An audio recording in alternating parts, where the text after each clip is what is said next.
It's the 2016 Millrose Games, which is indoor track and field's most prestigious event. A New York City sports staple, the meet moved to the New Balance Track and Field Center at the Armory in Washington Heights in 2012 after having called Madison Square Garden home from 1914 to 2011.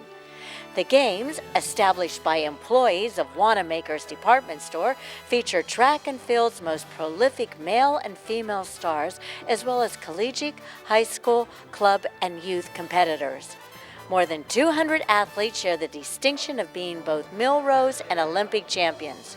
In November of 2013, New York Roadrunners became the title sponsor of the NYRR Millrose Games, which is hosted by the Armory Foundation.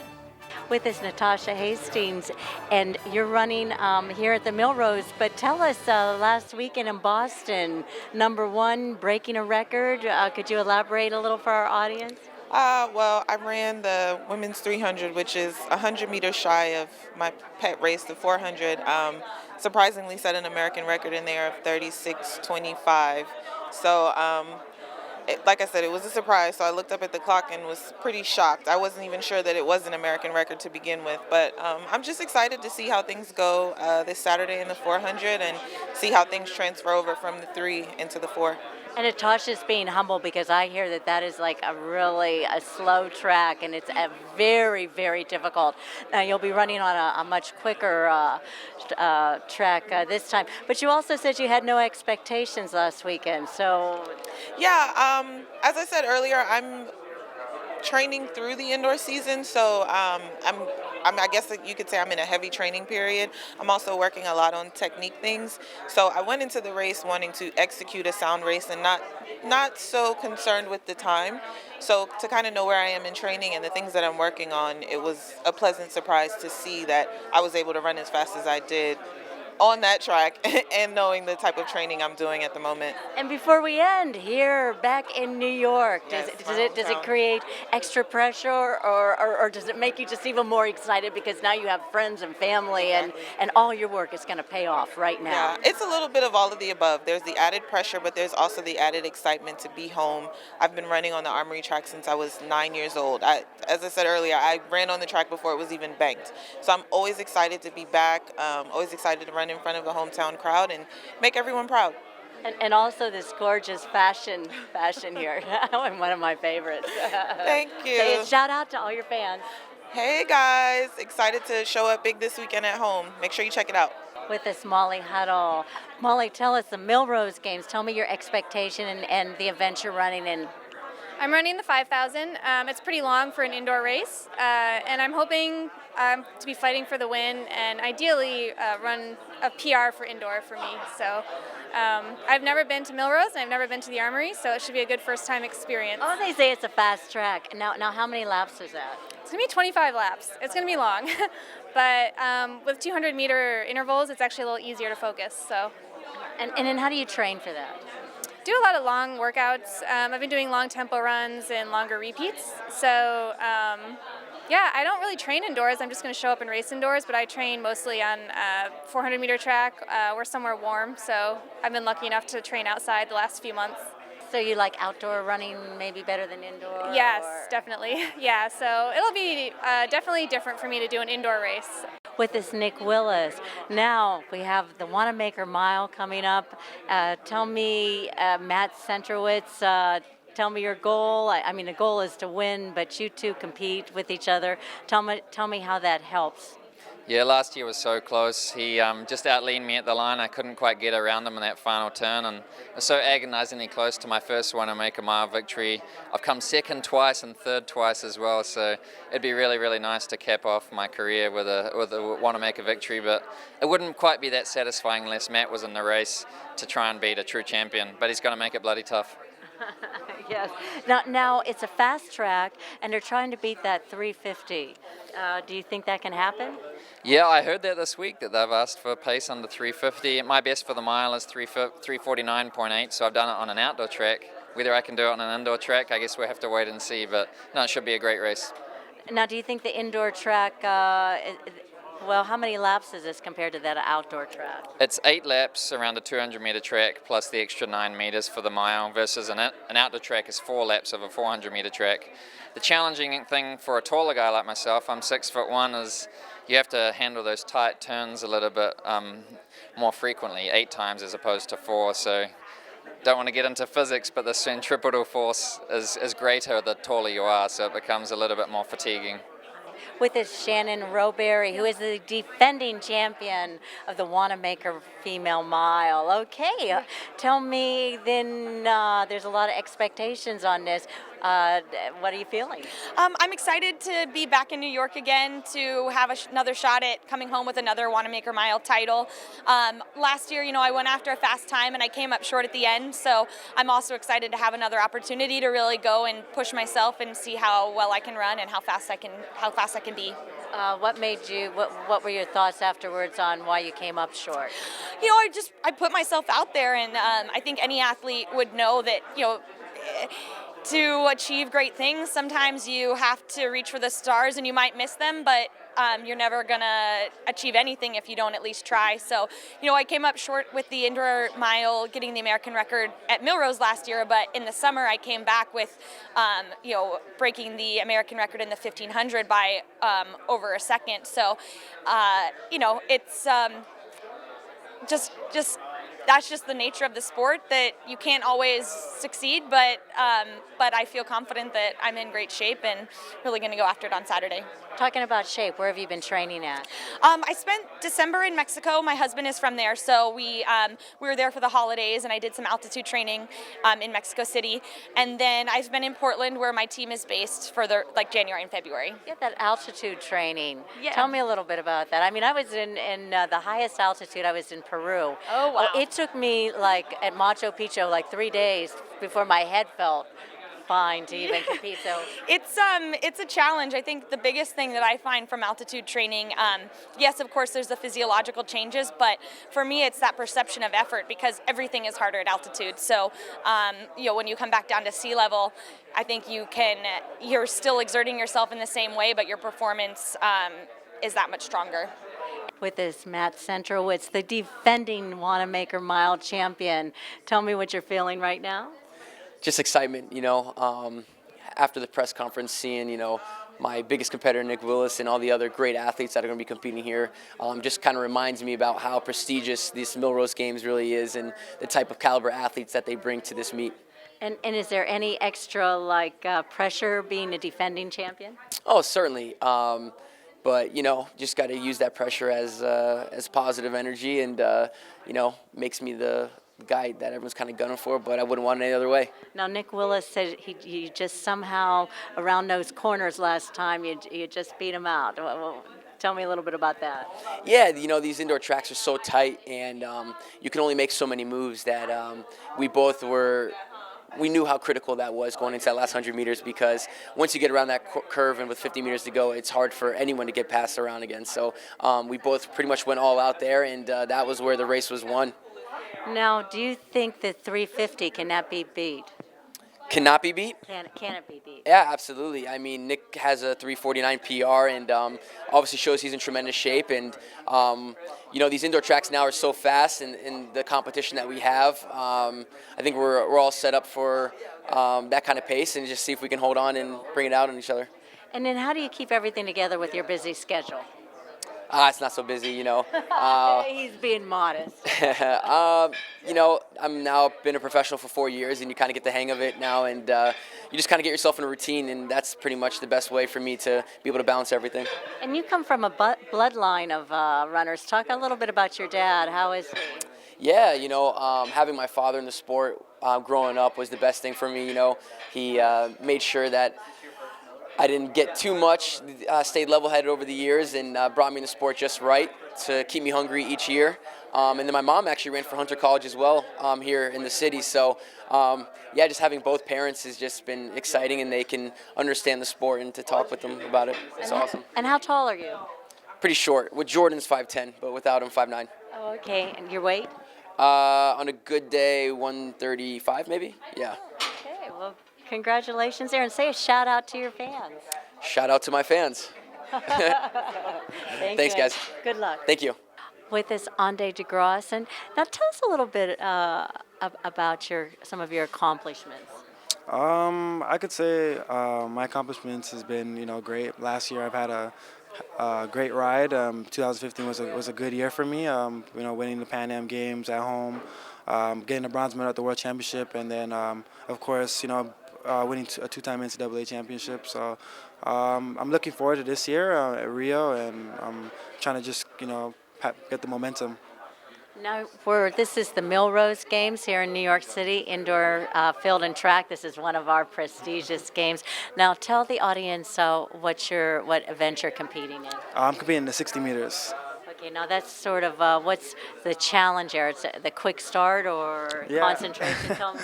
Yeah, you definitely need to have a quick start just because if you don't get a quick start, you might get left. But definitely, this is going to be a great test for me. I'm not really much of a 60-meter runner, so I'm looking forward to, what I can do, and it's going to be a good test for me.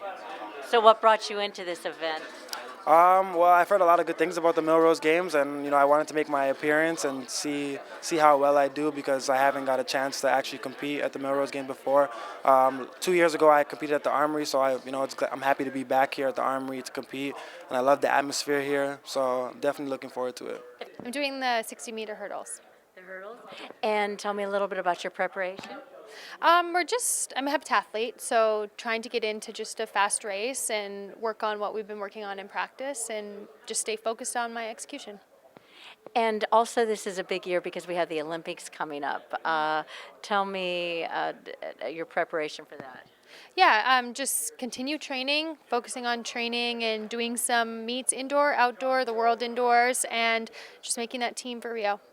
I know everybody's focused on making a team, but what about, there's all this controversy with Zika mosquitoes, and what's your thoughts on that?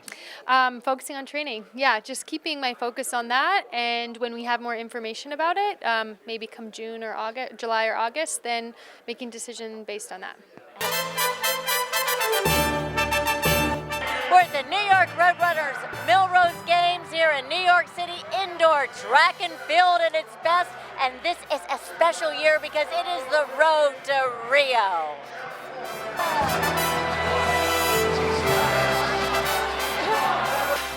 I love coming home. I wanted to come home and run big in front of my hometown. I have family and friends out in the stands, so it's pretty exciting. Hi.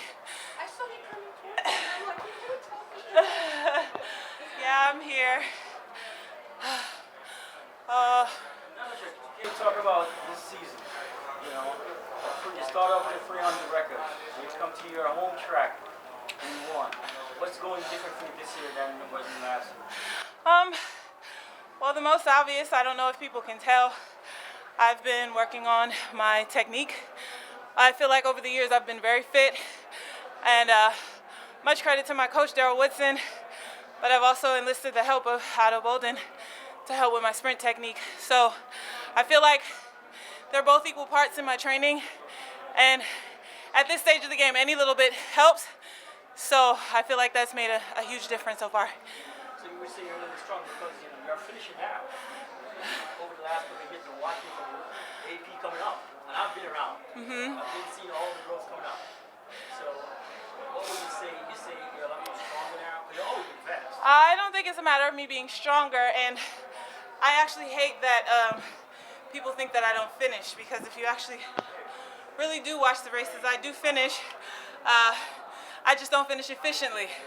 So that's been the main thing that we're working on, finishing efficiently, and I don't plan on changing my running style as far as my race tactic goes. I just plan on being more efficient. What made you decide to compete indoor season this year, and how does that figure into your long-term goal of the Olympics? Well, with the new change, or the added change, I should say, I wanted to give myself adequate time to test the new training. Before the season started, I said that a couple of things. My head coach, Daryl, said we're going to train through the indoor season. So he told us don't expect to come out and run fast, which is why last week blew my mind. But I also knew that with me focused on technique, I'd probably progress a little slower. So I wanted to be able to take advantage of the indoor season to just kind of monitor that, break up the monotony of training. I feel like there's nothing that you can train all day, but nothing replaces competition. So now I can say, because I know this question is coming, will I go to Portland? I'm about 90% certain that I'll go, but I got to go back and talk to coach, and then we'll decide from there. When did you make the coaching change? It's not a change. It's just an addition. We started working in about December. So he and I actually did some consulting over the summer, and we made the decision this year to go ahead and make things a little bit more, I guess, permanent is the word. But again, it's more technique stuff. I'm in Austin full time, and he and I just work on the technique side of things. Why do I run? Well, of course I love running. It's a natural thing for me. I was born to run. Both my parents ran track. My mom made the Olympic team for Trinidad in 1984. So it was kind of the thing that I was born into it, and then I realized I could run, and it was like, oh my gosh, it's the thing that I guess, for a lack of a better word or another way to describe it, you know, you have all these anxieties about life and about anything in the world, but when that gun goes off, it all goes away. And it's just your time to just be you and free. So I think I answered all three of those. What does it feel like to run fast? Did you feel powerful? I definitely feel powerful. It's fulfilling. It's actually indescribable. You know, when you set your mind to something, and then even when you surprise yourself sometimes, it's a reaffirmation of how great you are. And if no one tells you you're great, you have to tell yourself you're great. So anytime that you can tick off one of your goals and say that I did it, there's no greater feeling in the world than that. Hi, Molly, Kristal Hart. Hi, great performance. Tell me, you came up a little short. Now my friend here, Billy, felt maybe those girls got in your way a little bit, and it stopped. Any comments on that? Yeah, a little bit in indoor racing. That's kind of part of it. In a long race like a 5K, you're going to lap people. So it's almost a strategy if you can kind of like run the other person towards them or away, take the best line first. And I just didn't get there first. Betsy got there first with a clear path, and I just didn't have enough gas to make up for it. So. Molly, towards the end when you had to get around that girl, that kind of messed your stride up a little bit. Did you get any kind of a pull in your leg? Right before the finish, you kind of went up like that. How's your leg? It's fine, at least for now it's fine, knock on wood, but I just kind of tried to not lose momentum, and that's kind of just what happened. So, yeah, I mean, maybe it slowed me down a little bit. But you feel okay, though? You're on to go on with your training and everything? Yeah, I mean, I'll know more tomorrow, but I feel fine now, so. And would you say this is good speed work with strength and everything, getting ready for the half marathon and any future marathons? You know, a lot of marathon runners do these shorter ones, 5,000, which is short for a marathon, a half marathon, speed and strength. Yeah, I think definitely I'll do a few 5Ks, a half marathon, but less racing overall because I'm probably going to focus on the 10K. But yeah, I definitely would love to get at least 2 5Ks in. So. Say a shout out to your fans. Hey everyone, thanks for watching. Congratulations on that victory. Were there any surprises out there? You know, it's really fun coming here. Like, this is my third time coming to Armory, so I actually know the track better because I've ran 3K like 2014 and 2015, so I knew everything that's going on in this track, and it's a very good track, but I just wanted to take the lead like 200 to go because I don't want to risk it because everybody was there, and I knew like it's gonna be really, really tough, but I was really tough mentally today, and you know, it's just like that thing that you just want to win because I've been second 2014, second last year, so this year I was like, I just need to win this race. It's my third time. I don't want to give another chance. Did you do anything different in training? Not really. I just switched the group, and I'm training with Jerry's group at the Nike headquarters right now. So it's just like I haven't changed anything. It's just like trying to get the strength and just get the speed work and get going. So I'm just excited. It's a pleasure. Okay, just talk a little bit about strength. like you're trying to build up, it's Olympic here. You don't want to like, you just need to be really careful and try to have like a very good loading, like running longer stuff and doing like little bit speed work. So we've been just like focusing in training with Charlene and Amy for a little bit. So coming here today, I knew like when I watched them making the team for the Olympics, like for the marathon, I knew like, well, it's a pleasure to have such teammates who have been just training with you winning the race, and I just wanted to surprise myself winning it today too. Congratulations. Say a shout out to your fans. Thank you so much, and always a pleasure to come to Armory with with these fans around here, and I'm excited to come back to New York again. With us, Drew Hunter, you broke your own record from 2 weeks ago? Yeah. Tell us about this. Yeah, it was really fun. I came back to the Armory after breaking it 2 weeks ago, and wanted to come and run a little faster, and so I came back, and the fans were awesome, and it was really exciting to run out there on the track again. And what was the record? 358.2. And this was 57 something. Yeah. So I don't know the exact time, but yeah, it was exciting. And tell us, everybody says this track's fast. What makes it fast? The fans, the bank on it, the whole atmosphere of the Armory, and hey Nick, how's it going? And all of that, and it's just like you can't run slow here because you have people cheering for you the entire time. And tell us a little bit about your training. Yeah, I've just been running and running a lot, and had a good workout Tuesday, but I kind of just have been focused on this race for my entire indoor season, so I'm going to take a little break after this. Okay, and what about outdoors and Alan Webb's record? I don't think I'll get that. What makes you think that? It's a fast record and something that I'm not shooting for, so yeah. Okay, well, congratulations. Say a shout out to everyone. Shout out to everyone back home, my family watching it, and my parents outside. They'll watch this. Well, thank you. Thank Congratulations. You. Thanks. I seen a girl, I think fall start, and she's crying. You know what I mean? Because she put so many hours in, so many days, so many weeks and months of hard work and dedication. So many times she probably thrown up at practice, probably cried because the workout was so hard. When she come out here and that happens to her, it hurts. You know what I mean? A lot of people don't see that hurt that these athletes go through, the grind that they go through, the type of work that they have to put in to come to a meet like this, to perform and be on TV. So I respect that as a football player and as a track and field athlete. You mentioned that hard work. Do you feel more tired at the end of the football practice or the end of our track practice? It depends. I feel tired after both. Yeah. Two totally different workouts. Track, I get my full rest, but I'm still super tired. It works different parts of my body. So I wouldn't say which one makes me more tired, but I know it takes a lot to be a professional athlete, so you have to put a lot into both. Do any of the guys in Buffalo ever challenge you to a race or a long jump? Maybe some of the linemen, but seriously, none of the skill position guys ever really challenged me. They might line up, and I'm like, all right, let's go. They back off like, nah, you got it, man, you got it. But it's just fun gestures. So we're in February. What's the biggest adjustment that you have to make coming out of football season into track season?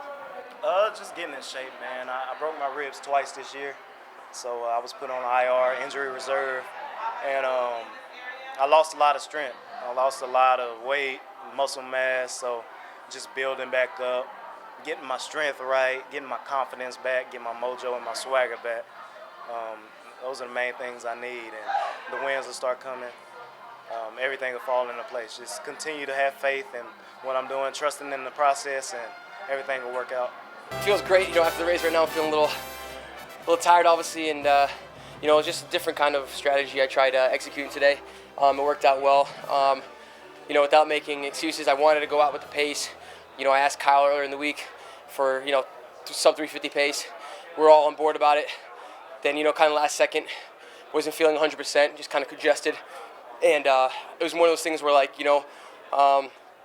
had to play it safe a little bit, and for me today that was just tucking in with the pack and feel it out, and when I felt finally good later in the stages of the race, make my move. So that worked out well, I was very surprised to see that we ran that fast because I kind of threw the pace out the window and just went for the win. And I honestly wasn't listening to any splits. I had no idea what we came throughout the whole race. And honestly, I didn't even know I ran 350 until about 30 seconds after the race. So that was a pretty big surprise, but also I think it allows me to know that this is going to be a pretty big year for me, where I could kind of come in there, talking to Alberto last night, come in this race, and, it was about just kind of toughing it out there and see what I could do when, maybe I'm not feeling 100%, and there's going to be races like that. It could be, unfortunately, the morning of the Olympic final, could be trials, could be any time, and you're not really allowed to call it a day and reschedule. So it's showed me today that I'm very, very fit. So. You made a huge surge with 200 to go, trying to get in front of Nick Willis. Was that the plan to try to have the lead with 200 to go? So. No, not really, to be honest with you. I kind of tried to move up a little bit with 400 to go, and I ran the whole penultimate lap, kind of off his shoulder in lane 2 a little bit. So I just kind of felt him out a little bit with 400 to go to see if I could get around with him with a little bit, with a little ease. I just kind of picked it up so gradual, and he fought me off, and then I knew coming out of home stretch I had to make that move and hit that bell in the lead, and so that's why I kind of made a pretty hard move there on the home stretch going to the last lap. What's that? Does that ever get old to have win here? No, never. I lost my second Millrose here, and so I still remember that loss to this day, and it stung. And so I can't say I'll ever get tired of winning here. Has this happened to you before, where you feel maybe not so good, early in the race, and somehow for whatever reason, a minute later, everything's... Has it ever happened in any race before? Yeah. Yeah, absolutely. One that reminded me of, one that stuck out was the road mile in Des Moines last year, the start of the season. I just just came down to altitude, was feeling terrible in the race, and pulled out the win there. And after that race, I knew I was like, same thing, it's going to be a good season to be able to come out here and not feel 100%. I'm not going to lie, I actually thought about not racing this race last night, and then I talked to Alberto on the phone, and to my surprise, I thought he'd say, yeah, I'm going to tell you right now, you're not 100%. I went to the doctor, everything like congested. He's like, but this is something that, I told Galen, years ago, and he ended up coming out with a PR when he was, I think, in high school or something. So he just kind of said the same thing to me, like, look, you're not going to come away from this race with a huge setback. You're just fighting this thing, and it's my temperature was down. I wasn't, I wasn't running a fever. I didn't have a flu. It was just kind of just some basic congestion. And so he was just saying, this is something you got to fight out. And so. Did you think you had a fever earlier on? No, I didn't.